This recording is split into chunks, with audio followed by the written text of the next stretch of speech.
کرۂ ارض پر خوشی سے بھرپور تہوار منانے کا آغاز کب ہوا؟ اسلام اور دیگر مذاہب میں عید کا تصور۔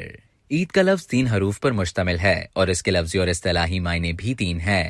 نمبر 1، عید کا لفظ عود سے مشتق ہے جس کے معنی واپس اور لوٹ کر آنے کے ہیں۔ چونکہ عید ہر سال واپس لوٹ کر آتی ہے اس لیے اسے عید کے نام سے موسوم کیا جاتا ہے۔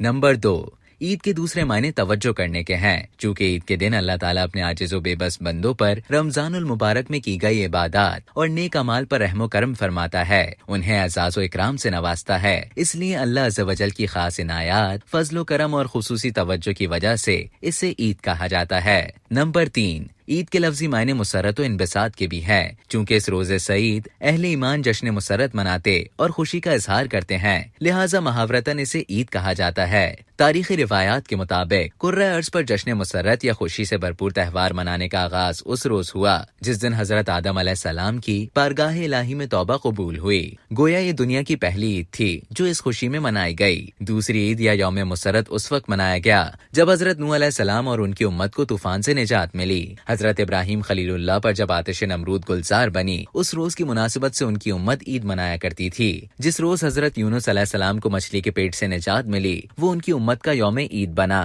بنی اسرائیل اس روز عید منایا کرتے تھے جس روز انہیں فرعون اور اس کے مظالم سے نجات ملی، جبکہ عیسائی حضرت عیسیٰ علیہ السلام کی ولادت کے روز عید مناتے ہیں۔ تاہم مسلمانوں کا فلسفہ عید اور اس کا تصور بالکل منفرد اور ایک نرالی شان کا حامل ہے۔ بلوغ العرب فی الاحوال العرب کے مؤلف محمود شکری آلوسی کے مطابق عہد جاہلیت میں مشرکین عرب میں متعدد عیدوں کا تصور موجود تھا۔ بعض ان کی مکانی عیدیں تھیں اور بعض زمانی۔ یہ موسمی تہواروں کے طور پر منائی جاتی تھیں۔ وہ اپنے 3 مشہور بتوں لات، منات اور عزا کے ناموں پر عید مناتے اور دور دراز کا سفر کر کے ان کے سامنے نذرانے پیش کرتے۔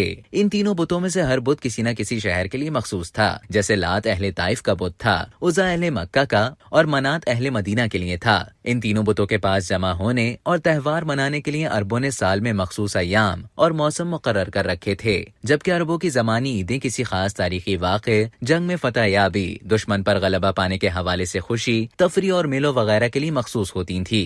یہ عید ایک خاص قوم کی ہوتی تھی اور دوسری کسی قوم کو اس میں شرکت کی اجازت نہ تھی۔ چنانچہ ایسا بھی ہوتا کہ ایک دن ایک قوم کے لیے خوشی اور اظہار مسرت کا ہوتا اور دوسری کے لیے غم اور بدبختی کا۔ اس حوالے سے عید کے 2 دن یوم السبع اور یوم السبع خاص دن شمار ہوتے تھے۔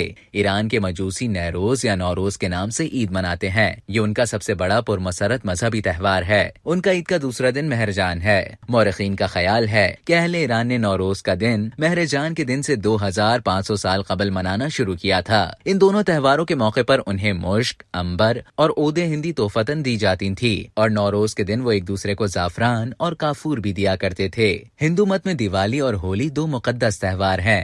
دیوالی کا تہوار شری رام بھگوان کی یاد میں منایا جاتا ہے اور اس موقع پر دیے وغیرہ جلائے جاتے ہیں، جبکہ ہولی ہولکا ماتا کی یاد میں منائی جاتی ہے۔ اس روز اس مذہب کے پیروکار ایک دوسرے پر رنگ وغیرہ پھینکتے ہیں۔ الہامی مذاہب میں عیسائیوں اور یہودیوں کی عیدیں مقدس مذہبی تہواروں کے طور پر منائی جاتی ہیں۔ معجم البلدان کے مؤلف یاقوت حموی کے مطابق نصارہ کی 14 عیدیں ہیں، 7 بڑی اور 7 چھوٹی۔ بڑی عیدوں میں بشارت اور زیتونہ شامل ہے۔ یہی عید الشانین، اس کے معنی تسبیح کے ہیں اور اسے وہ روزوں کے 7ویں اتوار کو مناتے تھے۔ فسا بھی ان کی بڑی عید ہے۔ خمیس الاربعین، عید الخمیس یا عید الانصرہ یعنی پینٹیکوس وٹ سنڈے، یہ تہوار ایسٹر سے 50 دن بعد منایا جاتا ہے۔ عید المیلاد وہ دن ہے جب حضرت عیسیٰ علیہ السلام کی ولادت ہوئی۔ غطاس کے دن عیسائی اپنے بچوں کو پانی میں غوطے دیتے ہیں۔ اربعون ہیکل میں داخل ہونے کا جشن ہے۔ خمیس العید یعنی کہ ہولی تھرسڈے، سبت النور ایسٹر سے 1 دن پہلے منایا جاتا ہے۔ عہد الجدید ایسٹر سے 8 دن بعد منایا جاتا ہے۔ تجلی عیسائیوں کے عقیدے کے مطابق اس دن حضرت مسیح علیہ السلام نے آسمان کی طرف اٹھائے جانے کے بعد اپنے شاگردوں کو جلوہ دکھایا تھا۔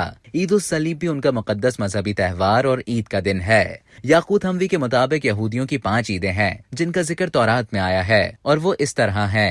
عید راس السنہ یعنی کہ نئے سال کی عید، یہودیوں کے ہاں اس دن وہی حیثیت ہے جو کہ ہمارے ہاں عید الاضحیٰ کی ہے۔ عید المظال یہ 8 دن رہتی ہے۔ عید الصوبے یعنی کہ 10 کمانڈمنٹس، ان کے اعتقاد کے مطابق یہ وہ دن ہے جب اللہ تعالیٰ نے طور سینا سے بنی اسرائیل سے خطاب کیا تھا جس میں احکام عشرہ بھی شامل تھے۔ عید الفور ان کی نئی ایجاد ہے۔ عید الحنکہ بھی نئی ایجاد ہے جو کہ 8 دن تک رہتی ہے۔ اب تک کے لیے اتنا ہی۔ مزید اسی طرح کی معلومات حاصل کرنے کے لیے ڈیلی جنگ کے YouTube چینل کو سبسکرائب کریں اور فیس بک کے پیج کو لائک کرنا نہ بھولیں۔